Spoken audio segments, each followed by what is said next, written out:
4 नवंबर 1914 Britain का endurance जहाज कुछ तूफानी समुद्रों को पार करके दुनिया के सबसे खतरनाक और रहस्यमयी कॉन्टिनेंट एंटार्क्टिका की तरफ आगे बढ़ रहा है। इस जहाज में 28 लोगों का क्रू मौजूद है और कमांड संभाले हैं एक एक्सप्लोरर सर अर्नेस्ट शैकल्टन, जो कुछ ऐसा करना चाहते हैं जो इतिहास में आज तक किसी ने नहीं किया है, पूरे एंटार्क्टिका के कॉन्टिनेंट को पैदल पार करना।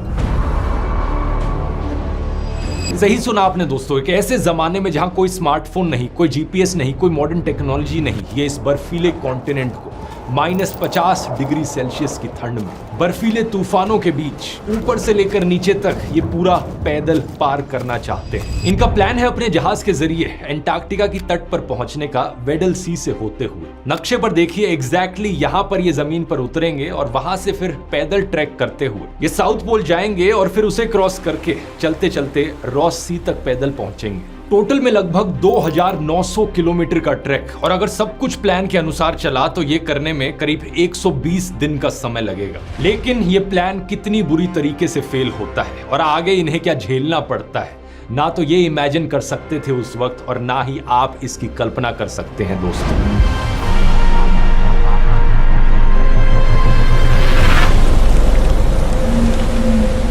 5 नवंबर 1914 ये एंड्योरेंस जहाज साउथ जॉर्जिया आइलैंड के एक व्हेलिंग स्टेशन पर पहुंचता है। इनके रास्ते में इंसानी दुनिया की ये आखिरी बस्ती थी। नक्शे पर अगर आप इसे देखोगे तो ये group of island south America की टिप के पास मौजूद है। इनके नीचे आता है एंटार्क्टिका का बाहर निकला हुआ हिस्सा, जिसे एंटार्क्टिका पेनिनसुला कहा जाता है, और साथ ही में मौजूद है वेडल सी, एक ऐसा समुद्र जो तीनों तरफ से एंटार्क्टिका की जमीन से घिरा हुआ है। इसकी वजह से यहाँ जमी हुई बर्फ आसानी से बाहर नहीं निकल पाती और बर्फ की एक डेंस परमानेंट लेयर बन जाती है। इस दिन मौसम बड़ा खराब था और वेडल सी में कंडीशंस भी उतनी ही खराब थी।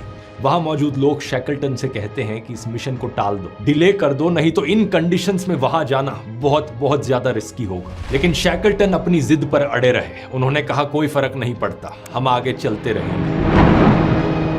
5 दिसंबर 1914 एंड्योरेंस का जहाज आगे बढ़ता रहा, लेकिन जल्द ही वही हुआ जिसका डर था। वेडल सी में बर्फ उम्मीद से कई गुना ज्यादा भारी और डेंस निकली, लेकिन फिर भी शैकल्टन आगे बढ़ते रहे। 18 जनवरी 1915 कुछ समय तक बर्फ के किनारे किनारे चलने के बाद ये जहाज पूरी तरीके से बर्फ में फंस गया।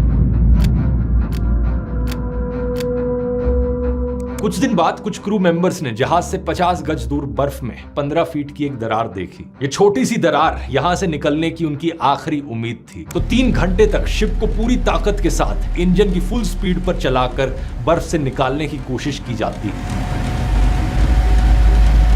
लेकिन ये शिप 1 इंच भी नहीं हिलती। क्रू मेंबर्स जहाज से बाहर निकलकर आरी, कुल्हाड़ी और छेनी से बर्फ काटने की कोशिश करते हैं, मगर नाकाम रहते हैं। धीरे धीरे ये जहाज जिस बर्फ की चट्टान में फंसा था वो बहते बहते जमीन से और दूर जाने लगी। एंटार्क्टिका की जमीन पर वो पॉइंट जहां क्रू को लैंड करना था उसका नाम था वासेल बे।